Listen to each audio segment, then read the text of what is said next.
The judge lowered his pen, and Cameron leaned back in the corner, arms crossed, as if he already knew what she was going to say. They told us it was over, and said the hotel tape was the end. But what happened in that courtroom left no one ready. For Chrissy. She didn't cry. She didn't deny. She looked the judge in the eyes and said the words that made the entire room stop breathing. It wasn't a one-time event. I was in love with Cameron. Jim didn't flinch, didn't move, just stared at her as if he was watching a stranger wear his fiancée's flesh. There were no cameras, scripts, or what transpired next. It was a bomb, not a leak. And Chrissy pulled the pin herself. 2 more clips, a voicemail and a sealed email exchange. Chrissy implores Mona Scott to take down the movie, but it's too late since the truth is already out and it's playing in 4K. Trust me, what she says next will change everything you believe to be true.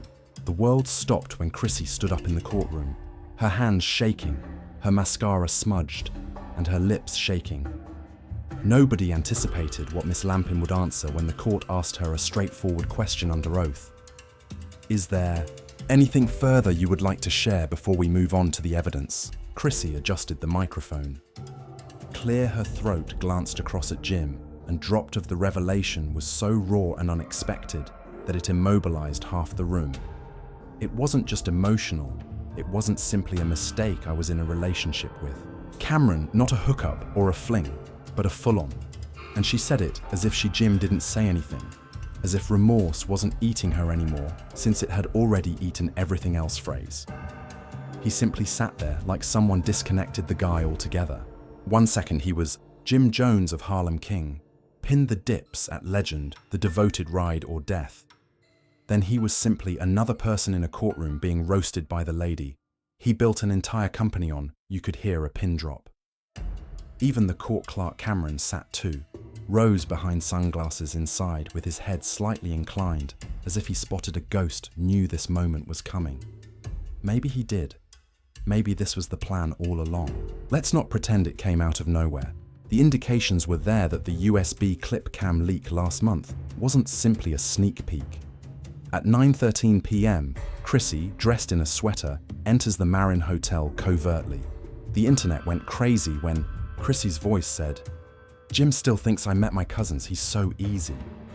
Fast forward to today, and we're realizing it wasn't even that simple. Reggie opens the door with wine glasses, mellow music, and a cushion, talking about drowning in someone else's life.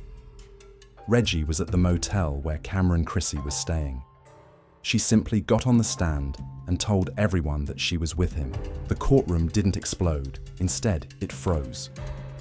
Mama Jones got to her feet so fast that security had Christy didn't bat an eye as she clutched both of her arms and said, you snake, you ruined my son, even weep." She didn't look sad or regretful. She had just told the court that she was prepared to present her own evidence, including screenshots, trip logs, and pictures from burner phones to support what Cam had already said. She called it the unfinished truth, as if it were a story she was now prepared to tell. However, things got worse when Jim's lawyer, who had remained silent the entire time, got up, leaned forward, and said, "Your Honor, based on this new admission, we want to submit an instant motion for fraud, emotional abuse, and brand sabotage. Let's speak about it." This wasn't just a cheating scandal. It was a corporate disaster, because the entire Jim and Chrissy machine was not only based on love, but also on money from VH1 specials, spin-offs, brand partnerships, and a podcast about P.O.'s wedding rumors that sold out interviews and tickets. Now everything is collapsing because the foundation was phony, because the woman Jim called his day one was disclosing secrets to his opponent while testifying in court. How did we get here? Insiders said that it started with Chrissy feeling ignored and wanting more control over the narrative. Having greater power in the industry, she allegedly told producers, "I'm building mine, not here to be his accessory." Whether you believe it was retaliation, consolation, or just plain old camaraderie, Chrissy's relationship with Cameron was not a one-time rebound. According to court filings, there were 8. Over the course of 2 years, Chrissy allegedly saw Cam in private or frequently, including during hotel check-ins. According to Cam's legal team, he currently has 2 unregistered airplane meal reservations and a USB drive. More videos, such as a voicemail that Chrissy records calling Mona Scott directly and stating, "Cam can't know he'll use it. Please make sure the video is erased." Oh, and don't forget that Cam leaked, so you're probably wondering where Jim is in all of this. He hasn't said much in public, but during Chrissy's entire testimony, witnesses claimed that his hands were shaking under the stress ball his lawyer gave him, and he never looked at her. How could he have done this? This isn't just a treaty, this is surgical sorrow. Your fiercest enemy became your girl's safe haven, and the guy you once toured with had secrets she wouldn't even share at home, and now the world knows, but wait on. Just as Chrissy's testimony was coming in, the judge asked if anyone else had come. Ron's lawyer stood up, holding a brown fur, and he walked forward and shouted 7 words that made everyone in the room freeze again. "We have more dated video." Cameron's attorney didn't have to raise his voice. Those 7 words were sufficient to flip the switch and alter the atmosphere of the courtroom. "We have more video," and it said that the judge didn't flinch when he handed it to the clerk. He said it quietly, but he could hear the tension tighten his neck. The judge moved like he was walking a bomb to the bench, and perhaps he was, because as soon as the folder touched the judge's palm, everyone realized that this wasn't just a sideshow anymore. This was a demolition, and Chrissy looked different. Her blank gaze broke, her mouth trembled, and her eyes sank to the ground, as if she already knew what was inside that envelope. Possibly because she remembered what she had said on the recording. The judge opened the folder, removed a USB, looked at both legal teams and said, "I want this plate now, no delays." While Chrissy's lawyer was furiously speaking in her ear, Cam's lawyer nodded, and Jim's lawyer did not voice any complaints. Chrissy simply shook her head and said, "No, it's okay." "Let it play," she said. Chrissy was sitting in a studio trailer with her hair wrapped, no makeup, calm, exhausted and honest, and her voice was sharp. "I'm not stupid. I know Jim is devoted," she continued, "but loyalty does not make boredom go away." The projector screen was taken down and fired up, and what followed was silent static. The other voice says, "I'm off camera if this leaks. It's Yan Dandy Smith, girl. You're playing with fire. You know Cam hates him. You get caught. It's not just a controversy, it's a war." Chrissy takes her drink and utters the words that sent shockwaves through the court. "I was caught, and I talked my way out, but I won't lie the next time." Jim remains motionless. His lawyer appears to have been robbed of oxygen. The court is silent, and Mama Jones is crying, but not in the wild, angry way she used to before heartbreak. She whispered under her breath, knowing what she was doing. The judge turned to face her and asked, "Are you speaking in this footage?" Chrissy just sat there with her hands to her face as if she had already accepted her role in this story. But it wasn't finished because she nodded, "Yes, sir." He asked, "Again, this is from an unedited Love and Hip Hop trailer shot on set." "Yes," she answered this time without hesitation. The court then went to VH1's legal representative, who was in the room now, sweating and scribbling into phones, and asked, "Why was this footage not submitted in the original?" The VH1 lawyer hesitated at our request since we were unaware that it existed. It was caught by and the judge raised an eyebrow, but Ants Lannon and Miss Smith are openly discussing the likely repercussions of elite behavior and acknowledging its existence. You could feel the barriers closing in on everyone who was still watching, as if it were a program that the executive produced, Jim. Chrissy stayed motionless in obedient silence until the real jerk arrived. Cam's attorney got back up and said, "This is a voicemail dated 2 weeks before that footage sent by N. Lampkin to N. Scott Young." "One more thing, Your Honor." A file was played. Chrissy's voice was frightened once more as she said, "Mona, I told you that Cam won't know and will it if Jim discovers that the entire season has been ruined. Therefore, I need you to handle that room footage." Reggie vowed it was erased, and you assured the courtroom that it was gone. A man virtually jumped up and said, "She used Mommy as a fixer." The court criticized the gavel order, saying that it took 3 minutes to persuade everyone to stop talking, and that by then, the damage had already been done. This was not simply cheating, it was a cover-up. production manipulation, and an attempt to taint the evidence in the middle of a court case that was still pending. The lawyer for VH1 appeared to be seeing his career take off in front of him. Nobody saw that Jim's lawyer would try to stop him when he got up, but he shook him off, looked around, took a deep breath, moved 3 steps closer, and asked Chrissy in a low voice if any of this was true. The question stayed in the air like fog.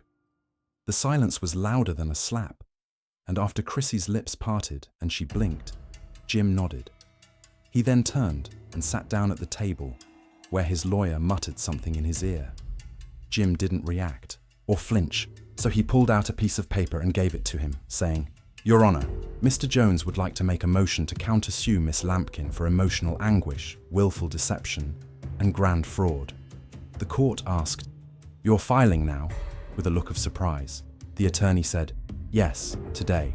However, the judge wasn't finished with shocks because, as he was about to for recess, a clerk carrying the sealed package from Homeland Security entered the room and said quietly, "The courtroom was puzzled, Homeland.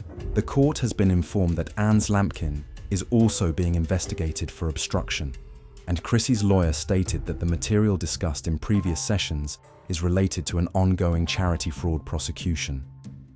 The judge read it quietly, before looking up, saying, "This is beyond the scope of this case. The judge was not having it, so we'll take a 30-minute break. But we'll deal with this disorder, complete chaos." Mona. The Scott team appeared prepared to vanish into thin air in VH1. They started assembling documents as though they were prepared to be subpoenaed, and Cam simply smiled because this was no longer about Jim. Rather, it was the slow-motion explosion of an entire company, one confession at a time. The brown folder with extra footage written on it was still not empty though, because as the judge stood, Cam's lawyer gave him another item, a text log, from a burner phone that was registered to Reggie. In the final sentence of the page, she wrote, "If the tape drops, she'll deny it, but I'm done protecting her. Let Cam have it." People did not leave the courtroom during break, and 30 minutes seemed like 3 hours. They paced, whispered, and stared at Chrissy as if she were a reality TV villain who had just stepped off the screen. In real life, Jen Jones didn't look at the judge, the media, or even Mama Jones, who was sitting behind him.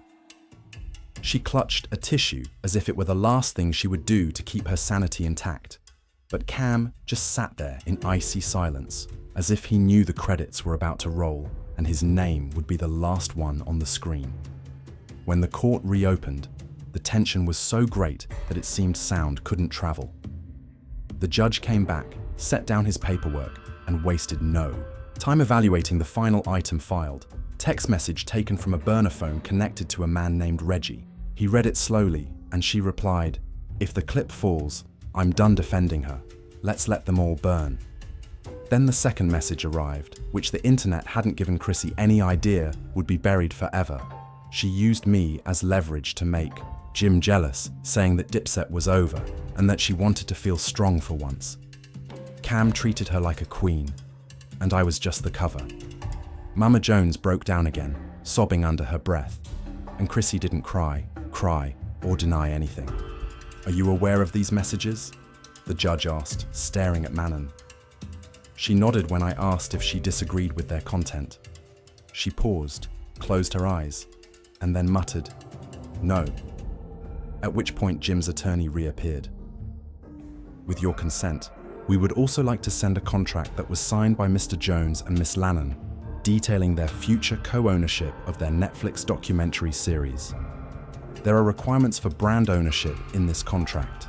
If Chrissy broke the terms of the contract while filming a show about their longtime love, then wasn't just emotional warfare, but also legal sabotage. We now believe that emotional portrayal terms and exclusivity criteria were broken.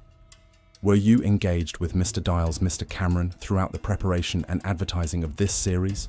the judge asked Ans Lampkin after the contract.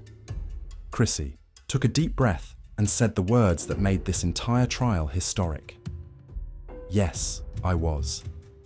And I knew if Jim found out, it would all fall apart there. The affair with Cameron started before the series was proposed, before the trailer, and before the reunion special. She sobbed about wanting to grow together and lied on television in court to a man who once said, "Chrissy saved my life." Jim didn't stand or react. He just whispered, "I knew it," to no one in particular. Then he walked out without a security guard, publicist, or statement.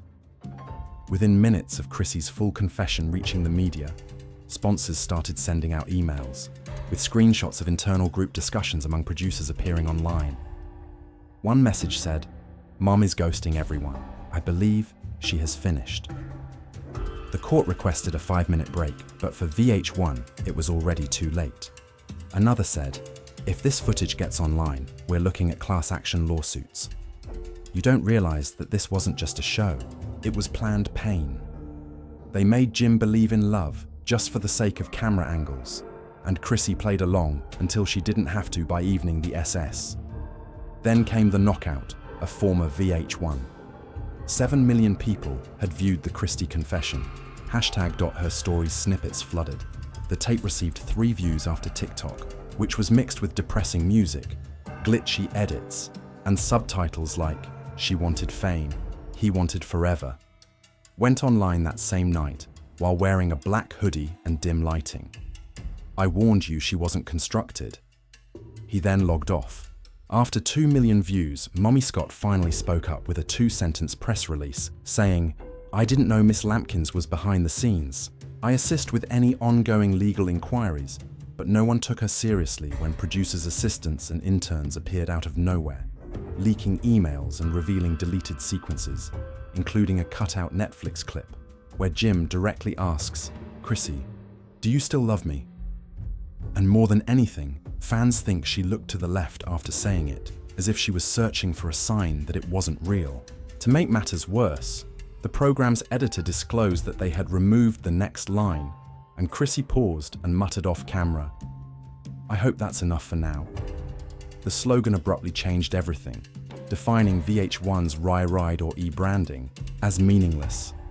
Jim is focusing on healing therapy and protecting what is left of Chrissy, as seen by his team's statement stating that he is not accepting interviews and that he has said a well-edited lie that was completely down. One serene Instagram story for the evening following the verdict. "You may love someone and still shatter them. The internet wasn't having it," was written on a white background with a black backdrop. Comments were hurried into the debate. "Jim deserved better, and Cam took advantage of you." He allegedly obtained a distribution deal for a documentary series called The Footage They Tried To. And in the teaser trailer, Chrissy's face is frozen in mid-sentence. "Jim is going to leave me if this comes out." Cut tonight. Cam's voice I found. The end of the trailer for the entire series, which premieres next month, and VH1 is silent because the world heard the confession, not just the court. And now that no one is watching the show, they're seeing the fallout. The final question was if it would ever be true, since in the end, no reality TV program could ever script this type of heartache. No producer could ever save you from this. The story was over, the brand was gone, and the truth was now permanently out.